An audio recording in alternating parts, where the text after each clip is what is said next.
Hey everyone, so big update from the Denver Nuggets in NBA free agency. They've been pretty quiet so far.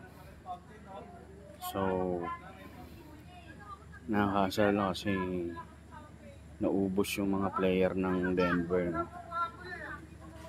Especially after losing KCP, si Contavious Caldwell Pope to the sambang team siya, Orlando Magic, without any moves to replace him.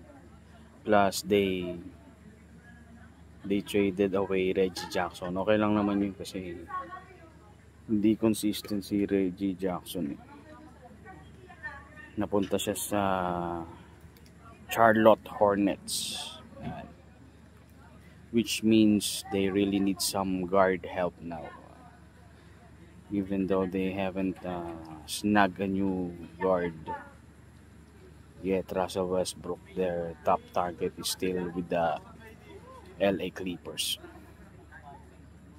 Magandang ano yun, pag nadagdag si Westbrook sa Denver, no? There's some good news according to si Wojnarowski. And the Nuggets have just agreed to a 2-year contract with Golden State Warriors free agent Dario Saric. So there's some movement na. Si Dario Saric, magaling yun. Siguro ang plano ng Denver Nuggets, ipunin nila yung mga may IC yung apelyido sa uli. Jokic, Daric, Misic, Bogdanovic. May IC rin ako eh. Asoyic.